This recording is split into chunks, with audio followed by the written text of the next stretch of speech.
오늘 하나님께서 우리에게 주신 말씀은 갈라디아서 5장 22절에서 23절까지 말씀입니다. 갈라디아서 5장 22절, 23절 우리 구절 말씀 함께 합독하겠습니다. 오직 성령의 열매는 사랑과 희락과 화평과 오래 참음과 자비와 양선과 충성과 온유와 절제니 이 같은 것을 금지할 법이 없느니라. 아멘. 성경을 자세히 보면 타락과 구원은 모두 열매와 관계 있는 것을 보게 됩니다. 특히 4개의 열매를 주의해서 봐야 합니다. 최초의 사람인 아담은 에덴 동산에서 선악을 알게 하는 나무의 열매를 먹고 죄와 사망에 이르렀습니다. 그리스도인들은 골고다 동산에 십자가에 죽으신 예수 그리스도의 열매를 먹고 생명을 얻고 하나님의 자녀되며 하나님 나라를 상속받게 되었습니다.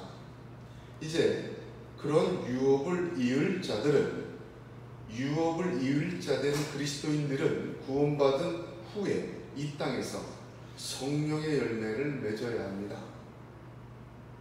그래서 이 땅에서부터 하늘나라를 살아 그 유업을 이을 자에서 이은 자로 완성되어져 가야 합니다. 그래서 유업 이은 자들은 이 땅에서 하나님의 자녀와 그 백성으로 살아가다가 주님 다시 오심으로 영광의 왕국에 들어가 4번째 생명나무의 열매를 먹고 영생을 누리는 것입니다. 잠언 11장 30절에 의인의 열매는 생명나무라 하였습니다. 또한 요한계시록 2장 7절에도 귀 있는 자는 성령이 교회들에게 하시는 말씀을 들을지어다. 이기는 그에게는 내가 하나님 낙원에 있는 생명나무의 과실을 주어 먹게 하리라 하였습니다. 저와 여러분은 모두 그리스도께서 첫 열매 되심으로 말미암아 그 열매를 먹고 그리스도인이 되었고 하나님의 자녀된 신분을 얻었고 하늘나라를 상속받을 유업 이을 자가 되었습니다. 이제 이 땅에 남아있는 잠시 지나가는 이 땅의 삶 속에서 성령의 열매를 맺으셔야 합니다. 그 성령의 열매를 맺다가 영원한 나라 하나님 나라 임할 때 생명나무의 열매를 먹는 유업을 이은 자가 되어야 하겠습니다. 그렇게 되시기를 우리 주 예수의 이름으로 축복합니다. 오늘 말씀은 성령의 9가지 열매를 나누겠습니다. 이 9가지 열매에서 가장 중요한 것은 먼저 그 의미입니다. 우리에게 하나님이 하시는 이 놀라운 구원의 역사가 어떻게 우리의 삶 속에서 현실화되고 구체화되는가, 그 문제입니다. 성령의 9가지 열매라는 의미는 한마디로 얘기하면 우리를 통해 성령님이 맺으시는 재창조의 역사입니다. 육의 삶으로만 살던 우리에게 하나님은 성령을 주심으로 새 생명과 새 존재로 살게 하십니다. 그런 새 생명의 삶으로 재창조해 가시는 가운데 9가지 대표적으로 열매를 맺는다, 그 뜻입니다. 성경에서 하나님께서 숨을 쉬시는 장면은 딱 2번 나옵니다. 첫 번째는 창세기 2장 7절에 여호와 하나님이 흙으로 사람을 지으시고 생기를 그 코에 불어넣으시니 사람이 생명이 된지라 하였습니다. 두 번째는 부활하신 예수님께서 요한복음 20장 22절을 보면 이 말씀을 하시고 저희를 향하여 숨을 내쉬며 가라사대 성령을 받으라. 누가복음의 오순절이라고 얘기하는 요한복음의 이 이야기, 숨을 내쉬며 성령을 받으라. 처음 불어넣으신 생기는 거두어 가셨습니다. 노아 홍수 바로 직전에 창세기 6장을 보면 여호와께서 이르시되 나의 영이 영원히 사람과 함께하지 아니하리니 이는 그들이 육신이 되니라 하였습니다. 그러므로 성경의 육체라는 말은 하나님의 영이 거하지 않는 사람을 이야기합니다. 시편 49편 12절에 보면 사람은 존귀하나 장구치 못하며 멸망하는 짐승 같도다 하였습니다. 하나님의 영이 떠난 상태의 사람은 존귀하지만 하나님의 창조물이지만 멸망하는 짐승과 같이 살아요. 하나님의 영이 없는 존재로 사람이 벌이는 일은 분명합니다. 갈라디아서는 15가지를 육체의 일로 대표성을 가지고 설명해 주었습니다. 자기 자신과의 관계를 망쳐버려요.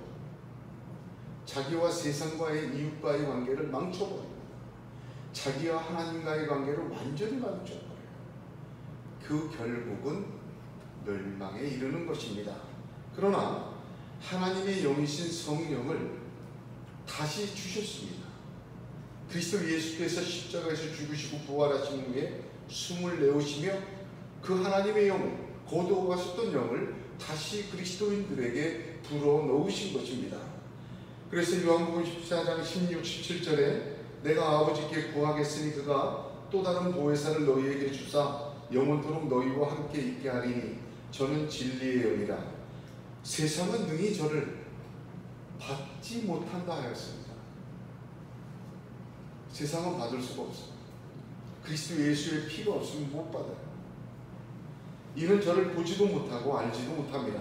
그러나 너희는 저를 아나니 저는 너희와 함께 거하시며 또 너희 속에 계시겠습니다. 그리스도인은 옛사람에게 영을 더한 상태의 회복된 존재가 아닙니다. 거듭난 존재, 다시 태어난 존재입니다. 옛사람이 아직 있지만 그 옛사람을 고쳐서 거기다 영을 더한 그런 상태가 아닙니다. 하나님 십자가에서 우리를 구원하심으로 말미암아 우리에게 이전 것은 지나갔으니 보라 새 것이 되었도다 하였습니다. 완전한 새로운 존재로 재창조하여 주시고 거기다가 성령을 불어넣어 주신 것입니다. 저와 여러분은 이 땅에서 그리스도의 열매를 먹고 이 성령이 불어넣으신 새로운 존재로 성령의 열매를 맺으며 살아야 합니다. 그 성령의 열매는 성령이 맺으시는 열매, 우리가 맺는 열매가 아닙니다. 어떻게 그럴 수가 있습니까? 예수님이 그렇게 사셨어요. 예수 안에서 이게 가능해집니다. 왜냐하면 이 땅에서 예수 그리스도께서 살아가신 우리가 알고 있는 그 공생의 3년 기간이 우리가 성령으로 새로운 존재로 이 땅에서 성령의 열매를 맺으며 살 수 있는 정확한 모범과 길을 열어주신 것입니다. 그래서 예수 안에서만 가능하고 성령으로만 맺어져야 해요. 히브리서 4장 15절에 우리에게 있는 대제사장은 우리의 연약함을 치유하지 아니하는 자가 아니요 모든 일에 우리와 한결같이 시험을 받을 자로되 죄는 없으시니라. 주님이 친히 우리를 겪으셨어요. 그런 존재의 삶을 우리의 육체의 일을 알고 계십니다. 로마서 8장 26절에 이와 같이 성령도 우리 연약함을 도우신다고 했습니다. 알고 계셔요. 우리가 그렇게 잘할 수 없고 잘 구분하지 못한다는 걸 다 알고 계세요. 그러니 믿어요. 예수를 의지해요.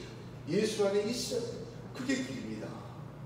로마서 8장 26절에 이와 같이 성령도 우리의 연약함을 도우신다고 하였을 뿐만 아니라 에베소서 4장 22절 24절은 너희는 유혹의 욕심을 따라 썩어져가는 구습을 쫓는 옛사람을 벗어버리고 오직 심령으로 새롭게 되어 하나님을 따라 의와 진리의 거룩함으로 지으심을 받은 새 사람을 입으라. 굉장히 중요한 표현이지만 우리가 기억해야 될 것은 예수 안에 길이 있다. 예수 안에 거하는 것이 정말 중요하다. 그럴 때 성령께서 우리를 성령의 열매로 이 땅의 하나님 백성으로 새 영으로 부어진 생명으로 열매 맺으며 살게 하신다. 그렇게만 이해하시면 되겠습니다. 육체의 일은 하나님의 나라를 유업으로 못 받습니다. 그러나 우리 삶에 하나님은 성령으로 성령의 열매 맺으심으로 지금 여기서부터 하늘나라 백성으로 살게 하시다가 영원한 하나님의 나라가 임하실 때 그 유업을 받게 하시는 것입니다. 그러므로 이 땅의 삶에서 유업을 이을 자에서 이은 자로 완성시켜 가시는 완전한 하나님의 재창조의 역사, 그 결과가 눈에 보이는 느끼는 결과가 성령의 9가지 열매입니다. 이 성령의 9가지 열매의 특징을 학자들은 전통적으로 3중 분류하였습니다. 3가지로 분류했는데 유명한 신학자 라이프, 베츠, 네슬러 같은 학자들 전통적인 견해예요. 3중 분해한 것은 첫째는 마음의 의향, 사랑과 희락, 화평은 마음의 의향이다. 둘째는 인간관계에 관한 것이다. 오래 참음과 자비와 양선이다. 세 번째는 그것은 행동의 원리이다. 충성과 온유와 절제다. 이렇게 구분했어요. 대부분 그렇게 정설로 받아오었습니다. 그런데 이는 전적으로 이 9가지를 인간의 덕목으로 보았을 때 가능한 분류입니다.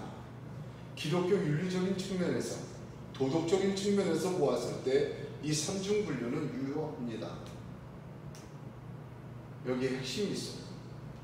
왜 3중 분류를 받아들이고 이렇게 9가지 덕목으로 치부하는가?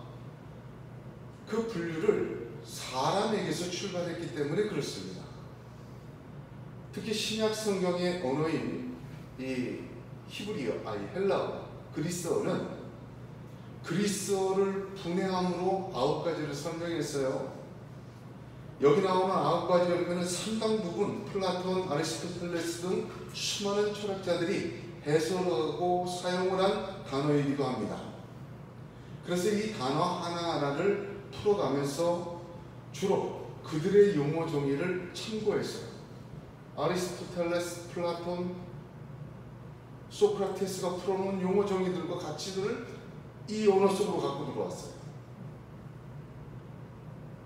예를 들면 화평이라는 것은 헬라어로 에이레네인데 이는 헬라 철학에서 어떻게 설명하냐면 화평은 인간의 고평전 육구사항이다.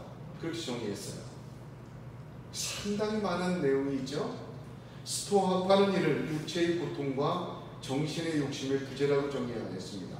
유대인들은 화평을 모든 관계에서 온전한 것, 그것을 화평이라고 얘기했어요. 과연 그렇습니까?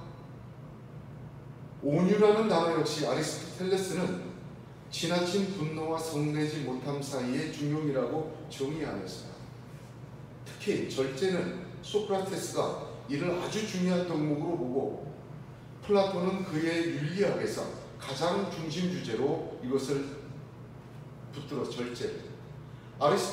이어진 아리스토텔레스는 헬라 윤리의 중심은 절제다. 그런 방대한 체계를 갖고 있어요. 그것을 연구해서 이 단어를 설명하면, 이해시키고 말하면, 비록 성경이 그 단어를 사용해서 그 뜻을 설명했다 할지라도 출발이 틀렸어요. 세상 초등학문에서 9가지를 본 것이요, 분리한 것이요, 이해한 것입니다. 그러나 이것은 성령이 맺은 열매지 사람이 맺은 열매가 아닙니다. 따라서 세상의 초등학문을 용어를 사용해서 표현은 했지만 거기에서 출발해서 이해하면 이거는 인간의 도덕과 윤리에 불과한 것이 되고 말하는 것입니다. 롱에너커라는 제가 존경하는 신학자는 그래서 이것을 전적으로 거부합니다. 인위적인 분류다. 저도 동감합니다. 이건 인위적인 분류일 뿐이야. 그는 오직 처음과 마지막 사랑과 절제에 강조점이 있는 것이다. 설명하면 너무 길어서 여기서 맺겠습니다. 사랑과 절제에 방점이 있는 거라고 이야기했습니다.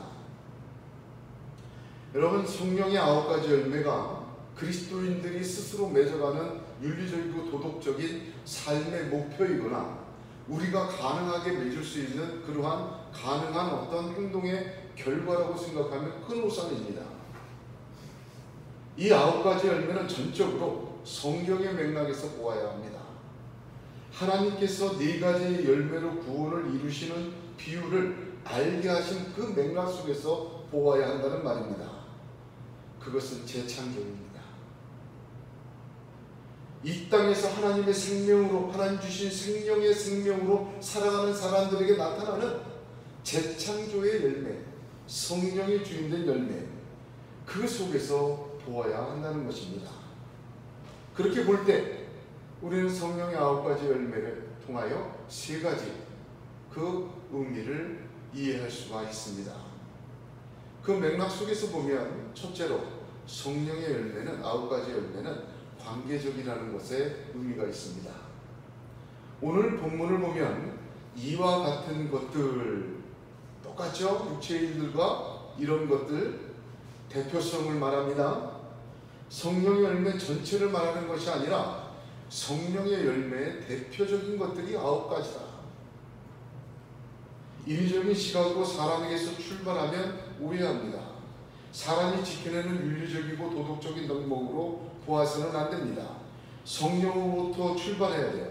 성령이 맺으시는 열매요, 나를 통해 내 안에 역사하여 맺으시려고 하는 하나님의 역사이기 때문입니다. 그러므로 하나님이 맺으시는 역사 안에는 뭐가 있어요? 인간의 윤리와 덕목이 포함은 되어 있어요. 그러나 그 하나님이 맺으시는 것의 열매가 인간의 윤리와 도덕에 제한될 수는 없습니다. 그것까지 포함은 하지만 제한되지 않는 놀라운 열매이기 때문입니다. 예를 들어 제일 먼저 사랑이라는 단어를 썼어요. 이 사랑이라는 단어를 헬라어를 아가페라는 단어를 썼습니다. 그런데 본래 헬라어에서 그리스 사람들이 주로 쓰는 사랑의 단어는 3개입니다. 에로스, 필리아, 스토르케입니다.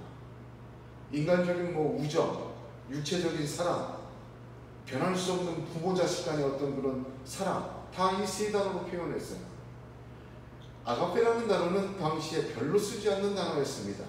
그래서 그 단어를 바울은 사용했어요. 그들의 사랑이라는 개념 속에 지금 이 성령이 열매 맺는 사랑이 제한될까 봐 그들이 쓰지 않는 단어를 골라서 그것을 포함하지만 그것에 제한되지 않는 것을 말하기 위하여 아가페라는 단어로 사랑을 표현했습니다. 그렇다면 앞에 육체의 일이 15가지로 대표적인 것이라고 얘기했습니다. 성령의 9가지 열매는 관계라고 얘기했는데 육체의 열매 대표성과 비교할 수밖에 없어요.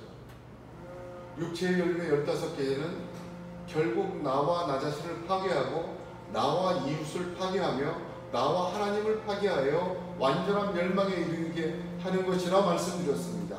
그러나 성령의 열매는 나와 나 자신을 하나님의 역사로 재창조하시고 나와 이웃을 하나님의 섭리로 만들어 가시고 나와 하나님을 완전하게 만드는 것이 성령 9가지 열매의 대표적인 의미입니다.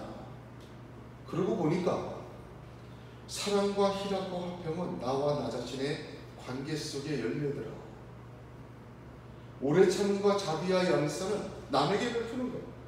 나 이외의 세상, 나 이외의 모든 것에 대한 태도의 열매들이. 뒤에 충성과 온유와 절제는 누구에 대한 것이냐? 하나님에 대한 것이다.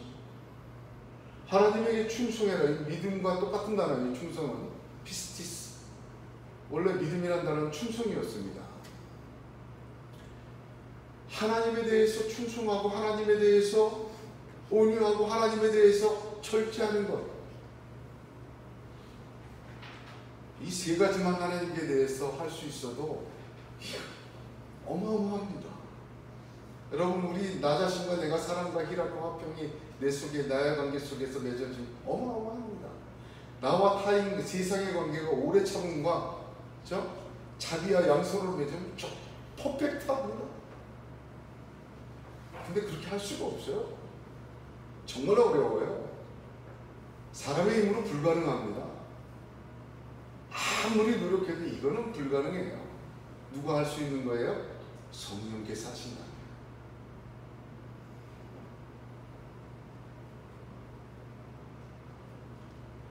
그 열매의 결과가 중요합니다. 그렇게 성령이 열매 맺으시는 것은 왜 그럴까요? 이 땅을 하나님의 사람으로 살다가 영원한 하나님 나라 올 때 아멘 할렐루야 하고 들어가게 만들어주시기 위한 거죠. 그 열매의 결과는 그러므로 하나님 나라입니다. 천국입니다. 새 생명으로 거듭난 존재로 이 땅에서 성령님은 주님 다시 오심으로 완성될 하나님 나라를 살게 하시다가 그 나라를 들어가게 하십니다. 마태복음 21장 43절에 그러므로 내가 너희에게 이르노니 하나님의 나라를 너희는 빼앗기고 그 나라의 열매 맺는 백성이 받으리라 했습니다. 할렐루야. 그래서 지금 여기서 예수 믿고 하늘나라 백성으로 지금부터 이 땅의 삶에서 살다가 그 좁은 문 영원한 하나님 나라 이루는 것입니다. 이것이 어떻게 가능합니까? 성령이 가능합니다. 그래서 성령을 보내주신 거예요. 두 번째, 이 성령의 열매는 필수사항입니다. 이거 공고사항이 아니에요. 장려사항이 아니에요. 어떤 사람이 이거를 성숙과 성장의 문제로 이야기해요. 천만에 그것과 관계없어요. 하늘나라와 관계있어요. 우리가 성숙하고 성장하고 뭔가 좀 연결어가고 뭔가 좀 인간이 되어가고 여러분 그거와 상관없어요. 이건 우리 그렇게 못해요. 하나님이 하셔야 되는 거고 하늘나라와 관계가 있습니다. 그러므로 권고사항이나 선택사항이 아닙니다. 필수사항입니다. 고린도후서 11장 4절에 만일 누가 가서 우리의 전파하지 아니한 다른 예수를 전파하거나 혹 너희의 받지 아니한 다른 영을 받게 하거나 혹 너희의 받지 아니한 다른 복음을 받게 할 때는 너희가 잘 용납하는구나 하였습니다. 여러분 너무 잘 용납해서는 안 돼요. 아닌 건 아닙니다. 진리 아닌 건 아니에요. 더군다나 이게 유업을 이을 자가 돼서 이제 이어받느냐 마느냐의 문제인데 뭘 더 용납하겠습니까? 성경이 아닌 것을 인간의 도덕과 이치로 떠들어대는 것을 너무 잘 용납합니다. 하나님의 말씀이 결국 세상 사는 처세술이나 자기의 삶의 행복으로 가꾸는 방법론에 불과한 것입니까? 정말 하나님의 말씀은 우리를 유업을 이을 자에서 유업을 이은 자로 만드는 것에 관심이 있고 초점되어져 있습니다.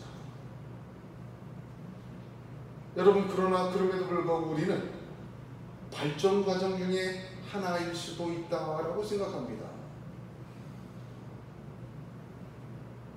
그럴 수도 있다라고 너그럽게 받아들입니다. 그래서는 늘 문제가 아니에요. 일리 있는 말이라고 잘도 용납합니다.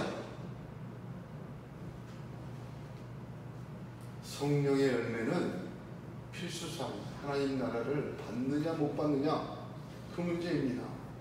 신앙으로 성숙한 사람이나 오랜 동안 믿음을 가진 자나 지금 믿어서 바로 초신자나 믿음이 약하거나 시험 중에 있거나 환난 중에 있거나 기쁨 중에 있거나 형통 중에 있거나 아무 상관없어요. 세상에서 내가 어떤 경력과 지위와 어떤 성취를 했다 아무 상관없습니다. 성령의 열매 맺어가신 것은 성령이 주인된 삶의 표정이에요. 이것은 선택사항이나 성장사항도 아니에요. 반드시 누구나 예수 믿는 사람 유업을 잃은 자는 그렇게 살아야 합니다. 왜?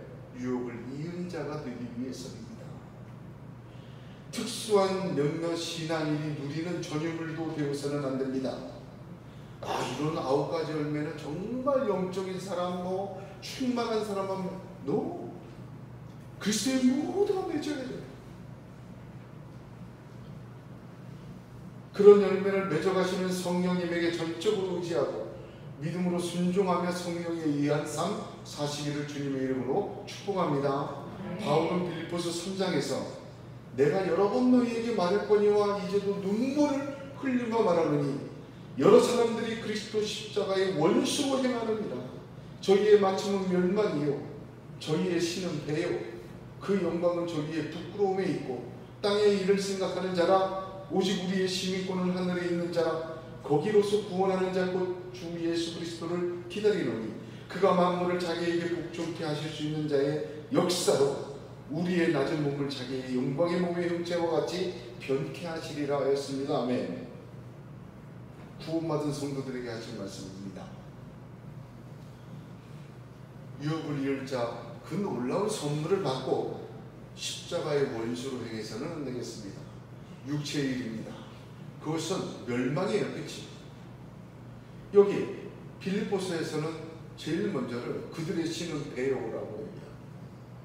이게 무슨 뜻입니까? 자기의 탐욕과 유익을 위해서 모든 것이 결정. 그게 주인이에요.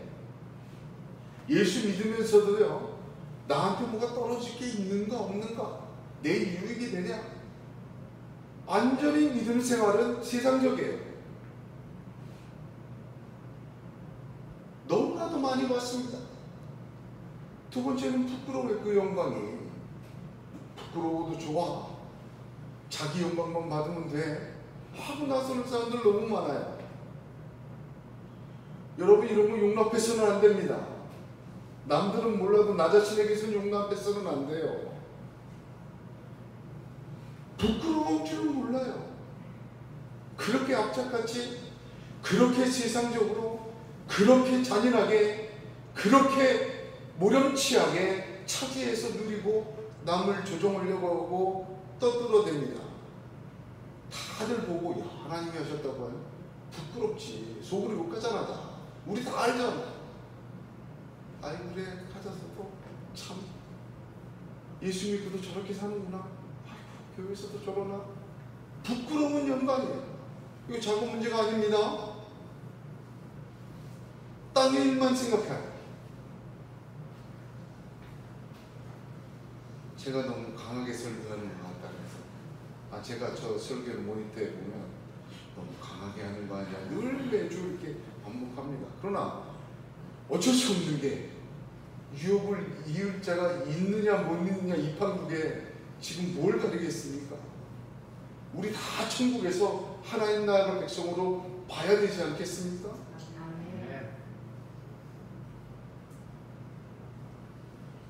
저는 거기에 관심이 있어요. 그거 왜 관심 없어요?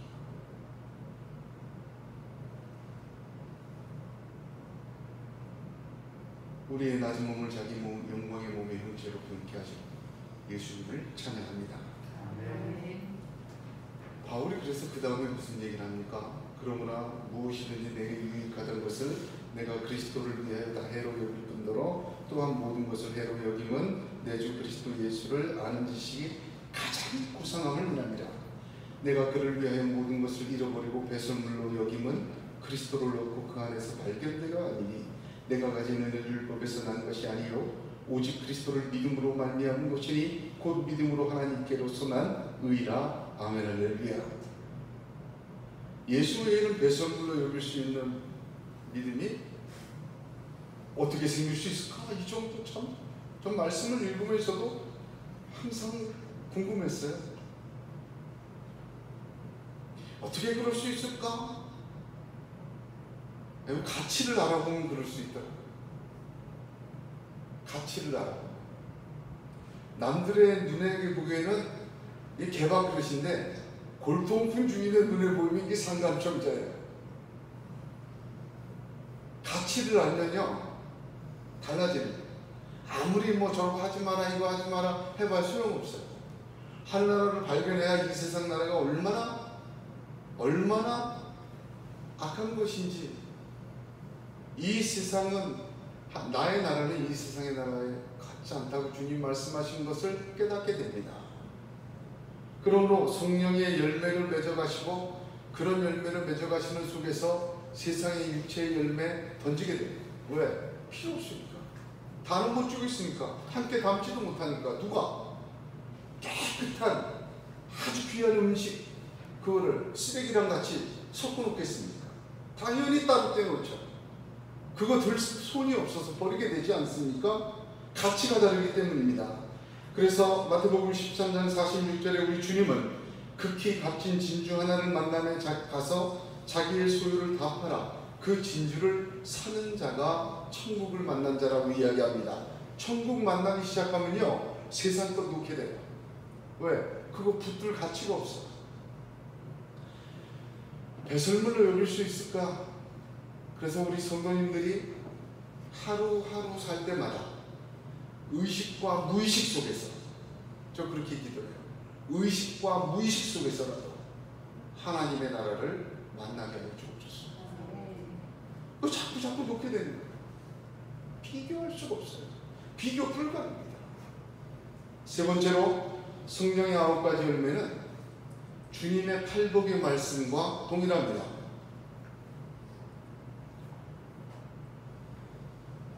마태복음 5장 찾아봐야 합니다. 이건 마태복음 5장을 펴십시오.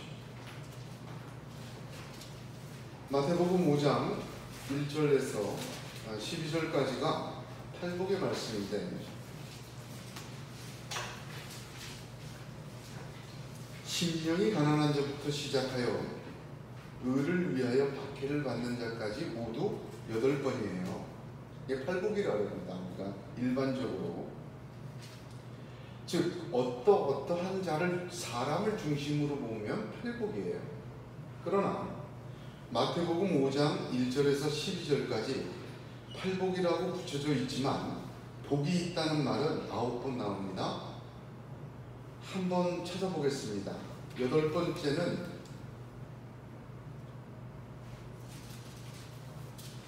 의를 위하여, 10절이죠. 의를 위하여 박해를 받는 자는 복이 있나니 천국이 그들일 것입니다.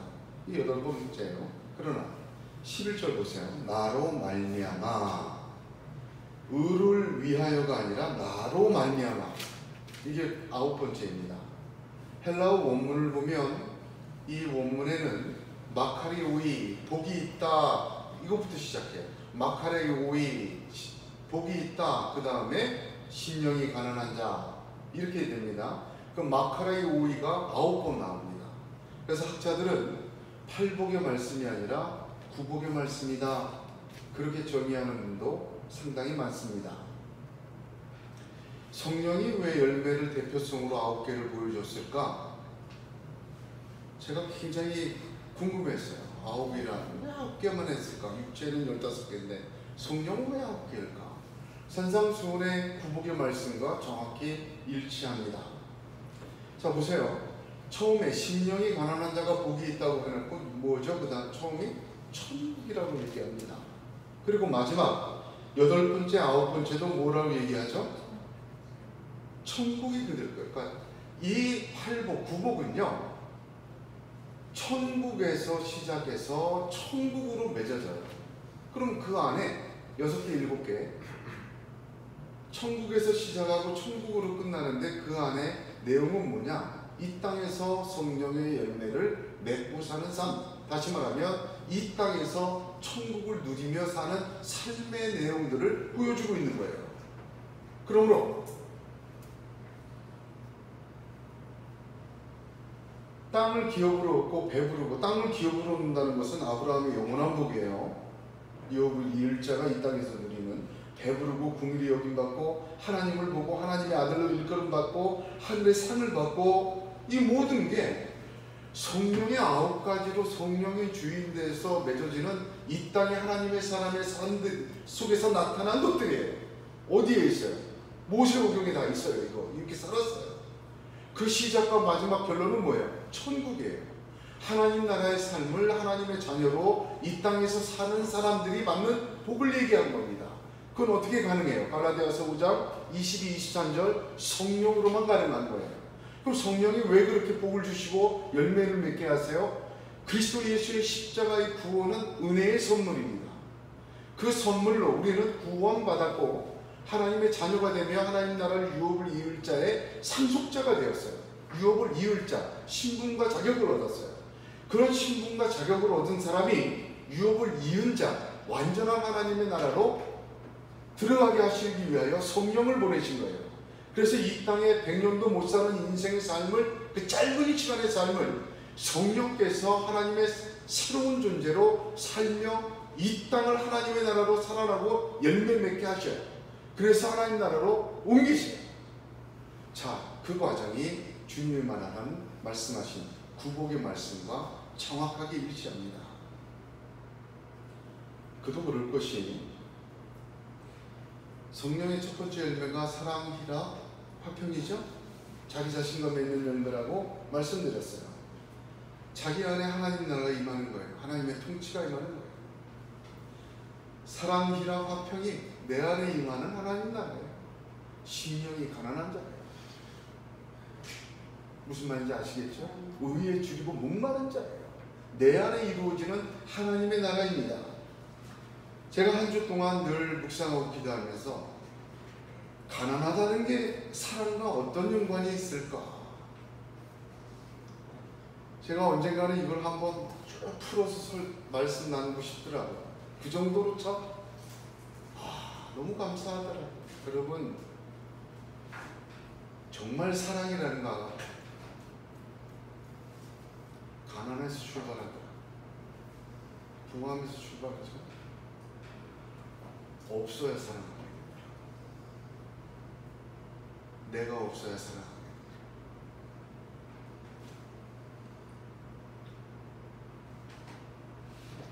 애통하고 온유하고, 그게 어떻게 내 안에 이루어지는 하나님 나라일까?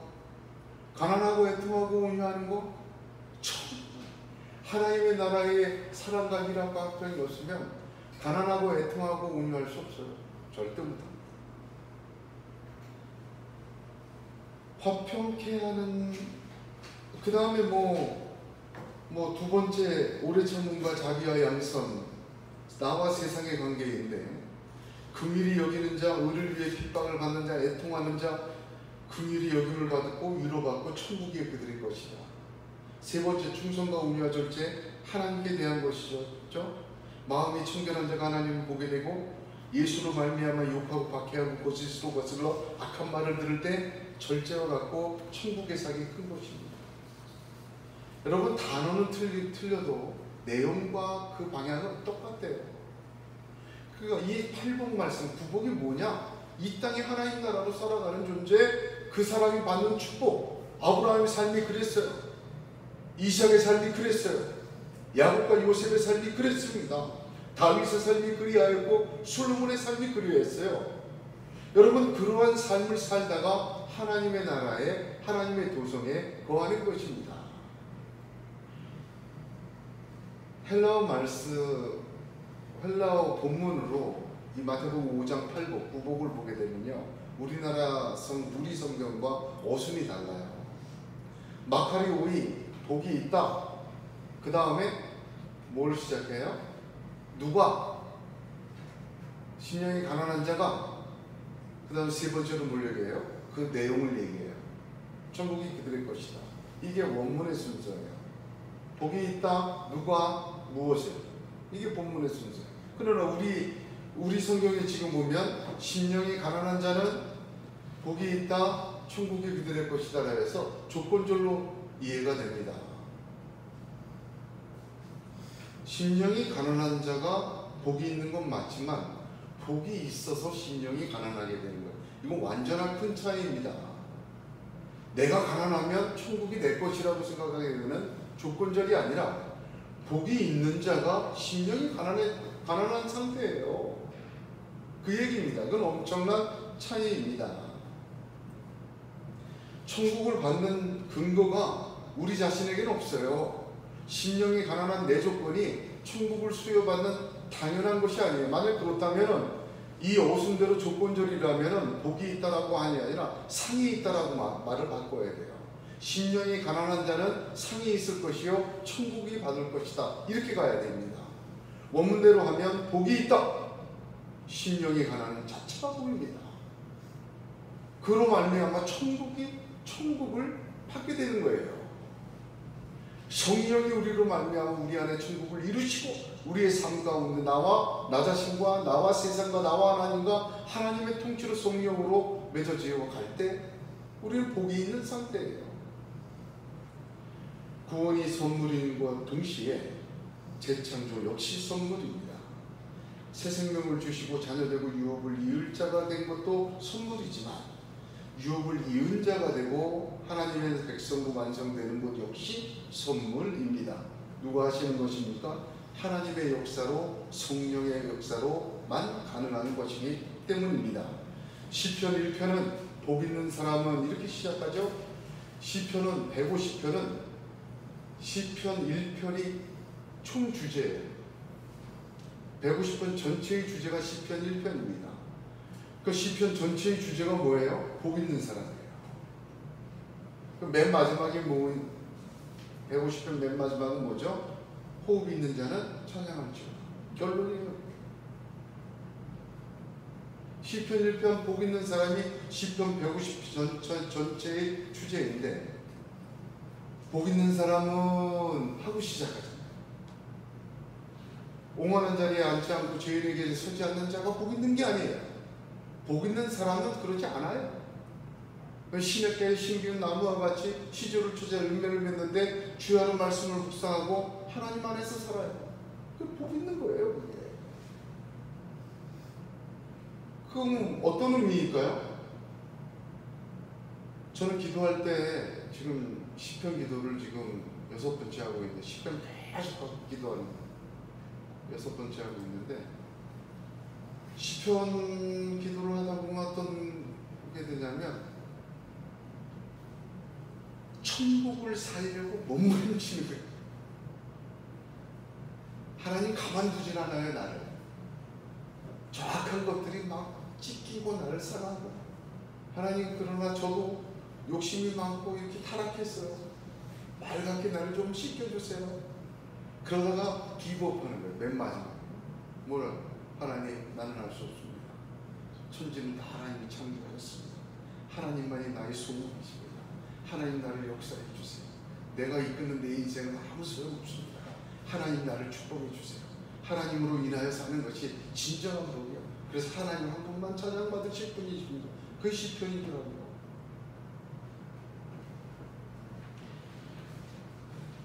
오늘 성령의 열매 9가지 열매를 나누면서 제가 마음속에 이렇게 흥분되고 좀 단호한 것은 우리 모두가 유업을 이을 자에서 이은 자 되기를 원했습니다.